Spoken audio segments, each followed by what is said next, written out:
这样一来，作战就步入终局了吧，长光大人？是啊，虽说中间发生了很多波折，但女武神们还是通过自己的努力，让局面达到了所有前辈们共同期待的一种状态呢。共同期待吗？怎么，有什么不对吗？没有。从付出努力的角度上说，每个人都已经为胜利准备了自己能做到的一切，但彻底夺取中烟全能，这无疑只是创造美好世界的第一步。而在那之后需要做的事，或许反而比今天的行动计划要更难思考吧。但至少我们能够对他们的胜利充满信心。从过去的视角来看，这已经是一种了不起的奇迹了吧？的确，但奇迹一旦实现，它就也只是一种普通的过往罢了。这么说来，比安卡还有齐格飞先生，他们收复地球的工作已经做得非常得心应手了。明明在一开始，我只能说它是一种可以做到什么程度完全不清楚的实验。作为一名多少有些不负责任的设计者，我真的为他们感到骄傲。提安娜他们不也一样吗？动摇了中烟之力，抵达了中烟之检，获得了成为中烟之律者的资格。即使是奥托大人，也无法预料到这种未来吧？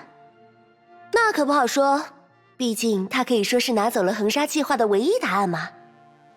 虽说那个男人的确志不在此，不过说到这里，关于那个名为 Lambda 的存在，你有什么想法吗？我的想法？啊，抱歉，我更多只是在自问自答而已。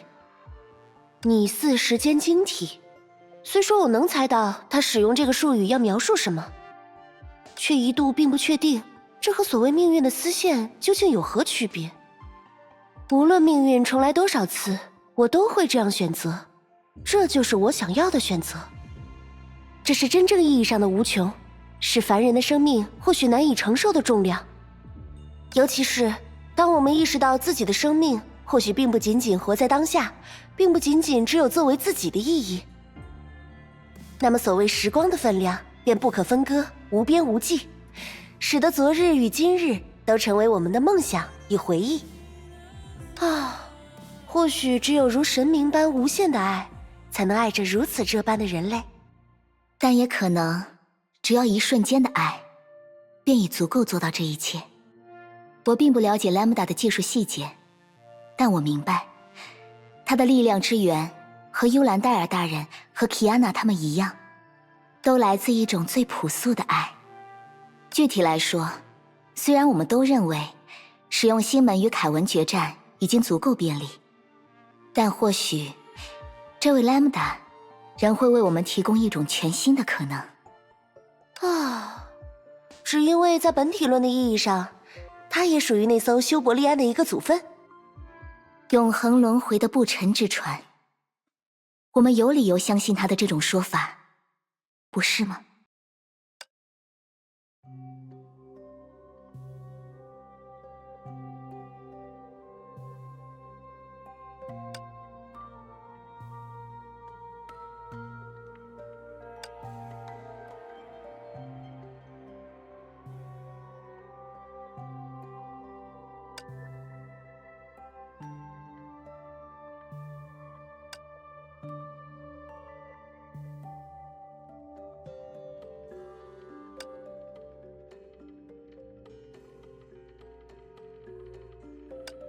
我走在喃喃细语的后面，心中的脚步、听觉和眼睛。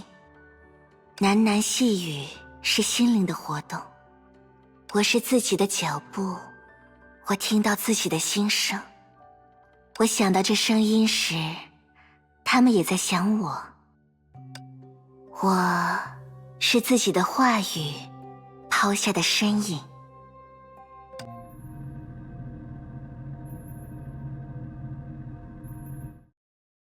是修伯利安？没错，这就是修伯利安。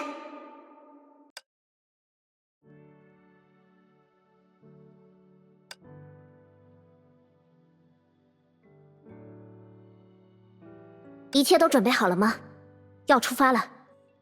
就像刚才博士们通知的那样，根据千界异常的观测结果，最近这2个小时是一个难得的空间稳定期。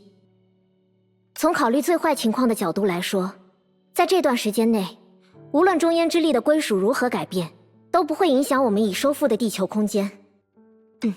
了解。我们也都希望这就是最后一战。我们已经准备好把对所有人来说最好的结局带给这个世界。你们3个加在一起，已经足以与凯文的力量对等，而凯文他，大概也在等待着你们。在漫长的时间中，在无穷无尽的煎熬里，他一直期待着我们的答案。我们会给出一个基于事实的答复，无论是他，还是那些已经被历史所掩埋的名字。我希望我们的答案能够让他们露出欣慰的笑容。布罗尼亚姐姐，提安娜、牙医，请加油吧！是啊，成败在此一举，就看你们了。人类的命运，此刻就在我们的手上。请放心吧，博士，我们不是孤独的战士。在这场战役之外，我们只是亿万人类的一份子，是文明不足为道的微末。但我们接过了他们重要的宝物，也继承了那些沉重而矛盾的理想。我们将踏上他们的足迹，而后跨越中烟。那么，我们出发吧。布罗尼亚会在这里构建新门，将我们传送回新亚特拉，然后我们就从那里出发，直面凯文，将他从中烟的王座上拉下马来。请等一下。太好了，看来正好赶上了。你是艾伊修伯利安·莱姆达，生活在拟似时间晶体当中的生命，那是我存在的方式，也是我出现在这里的原因。我有一份礼物想要带给各位，不介意的话，可以收下它吗？希尔向我们讲述过关于你的事，但为什么？为什么能够突然出现在这里？为什么选择帮助你们？还是说，我明明和梦境更为相似，却为什么一定要站在人类这边？说实话，这全部都是我的任性。在拟似时间晶体中，我见证了关于你们的一切，看到了你们的所有过去和未来。虽然这的确只是一种单向的情感，但不知不觉间，我已经把自己当成了你们的伙伴。所以，在这个故事即将迎来终幕之际，我想要加入这个故事，想要成为你们的助力。我所做的所有一切，都只是源于这个简单的想法。身处另一个次元的你们，也一定会有人这样想，对吧？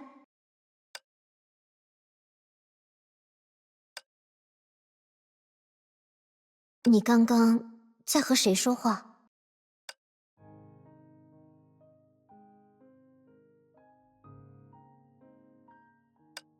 既然我未来还要无数次的见证你们的故事，在此时此刻，希望你们也能听我讲述一个故事。从前有一位寂寞的男孩，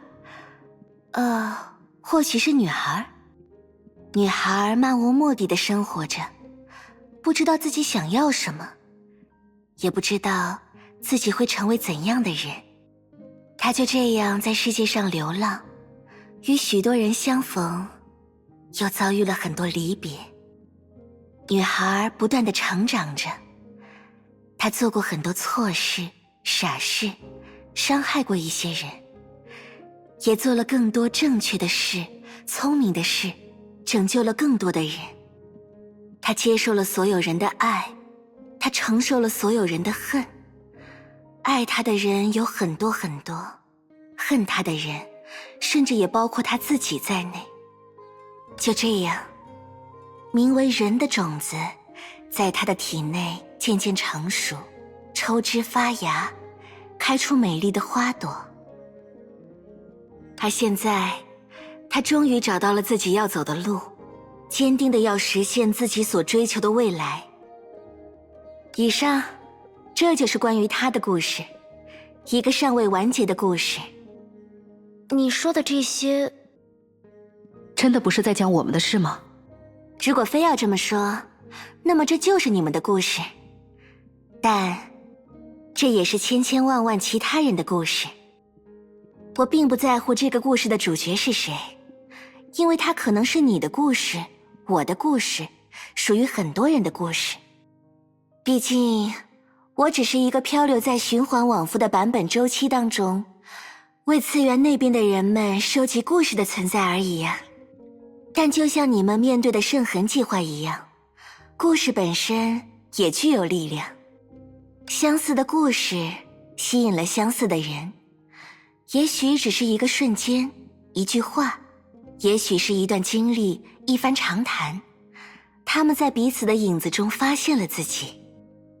于是，故事不再只是故事，而是成为了一面镜子，成为了在这个广大的世界里，他们从未相见却又心有灵犀的朋友。他们因故事里的快乐而快乐，因故事里的悲伤而悲伤。这些心情像一颗颗水滴，汇成了溪流，汇成了汪洋，并因此在故事本身中泛起了波纹。这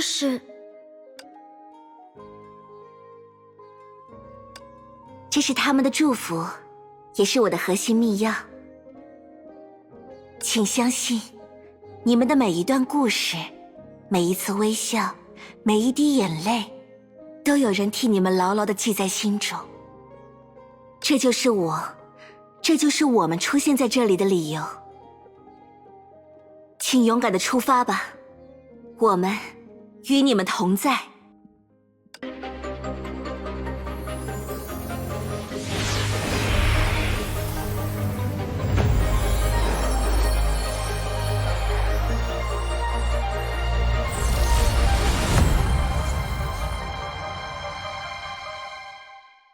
那是修伯利安。没错，这就是修伯利安。是你。艾依呢？她去了哪里？你在说什么呢？我不是就在这里吗？是啊，你就在这里。谢谢你，艾依。还有，站在她身后的你。既然你是从修伯利安那儿得知并见证了我们的一切经历，那我这么称呼也没问题吧？谢谢你，修伯利安的舰长。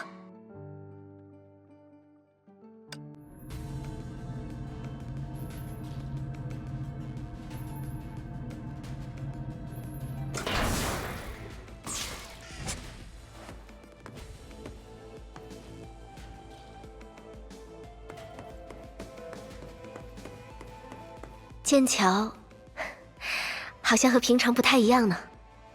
既然要使用新生的修伯利安来完成这次的远征，布罗尼亚当然要对它进行一些必要的改造，也包括新的月光王座主炮。怎么样，我们的核心密钥兼容性很强吧？所以，核心密钥究竟是什么？听上去简直就像一个百宝箱。嘿嘿，那种属于世界外的力量之源，可不能随便告诉你们啊，天机不可泄露。布罗尼亚倒是大概明白那种力量究竟是怎么回事，不过如果真要在这里解释，恐怕就有些煞风景了。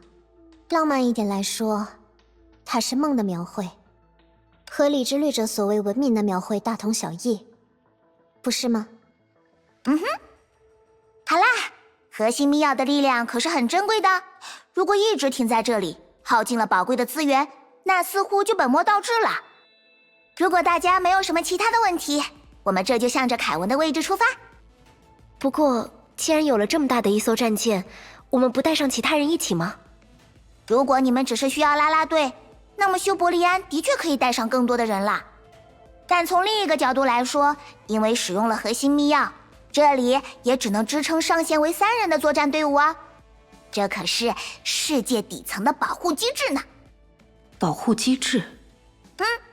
就算你们打输了，在仅限这一次的前提下，我好像泄露了什么不得了的信息呢。总之，永恒轮回的不沉之船并非虚言，这是大千世界的人们各自贡献出独有的力量，才最终实现的对命运决战兵器。感觉已经无法区分这究竟是吹牛还是确有其事了。人类的梦都是这样啊，所有切实可行的梦想，在最初的最初，一定都是不切实际的幻想。就像一粒种子，它与真正的参天大树相去甚远，也很可能半途夭折。但所有的参天大树，它们最初也一定都是一颗嫩芽。小小的细胞，微不足道的分子，所有的生命奇迹都起源于一种微不足道的想象。世界的想象塑造了人类，而人类又用自己的想象去塑造世界。虽然从生物学的角度上说，这并非是只属于人类的故事，但我们更习惯于认为，只有做到了这一切的物种，才能够被称为人。哼哼，简单来说，就是像我一样啦。这边的艾伊也一样能说会道呢。说真的，你和 Lambda 其实就是一个人吧？你们果然还是觉得大的比较好是吗？他是他，我是我。虽然我们能够共享记忆，但也的确是不同的存在。如果你们只在意这些细枝末节的事，那艾伊就只好毫不客气的加足马力，向着目的地一口气出发喽！我明白了，牙医 Bronya， 既然如此，大家做好准备，直面凯文了吗？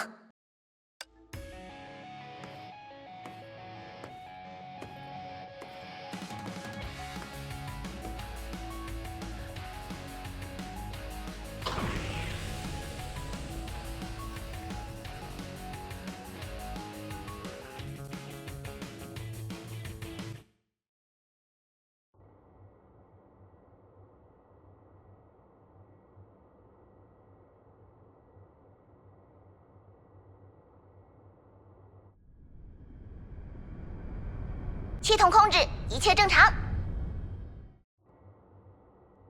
全引擎启动完毕，出发。修伯利安主炮月光王座目前处于充能状态，不过没关系，我们可以先调用普通舰炮作战。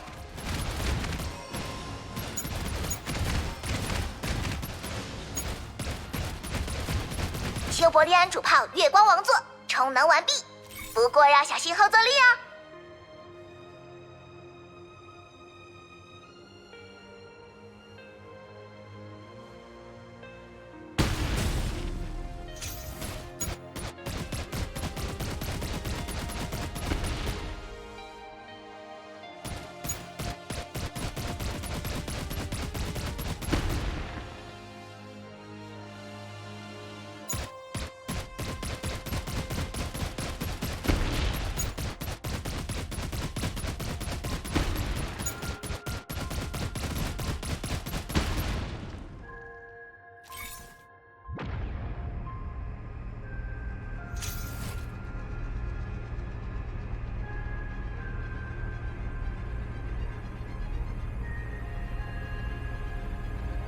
牙医，你看，是宇宙呢。上一次我们稀里糊涂就被传送到月球了，果然还是像这样坐飞行器比较浪漫呢。那下一次，我们和更多人一起做。好主意，索萨利亚和莉莉亚一定会很开心。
前面正在闪烁着的，有什么东西在接近吗？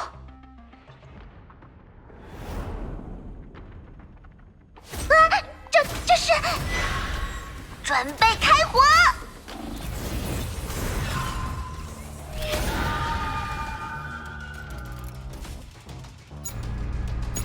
切，果然少不了来搅局的家伙。对付这种敌人，就把他炸成烟花吧。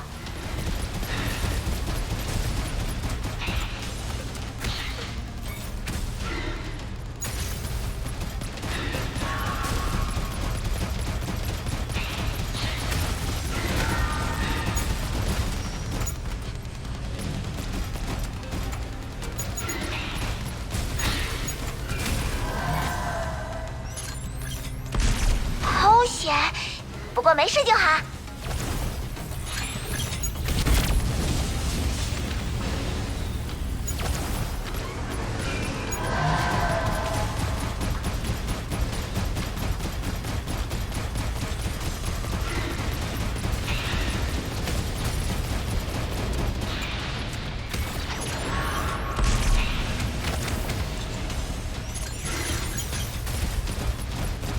需要 Bronya 来操纵战舰吗？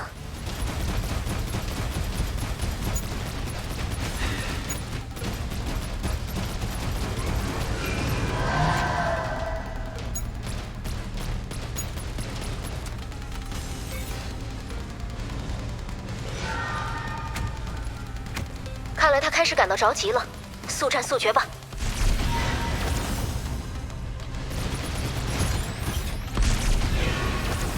一鼓作气消灭他！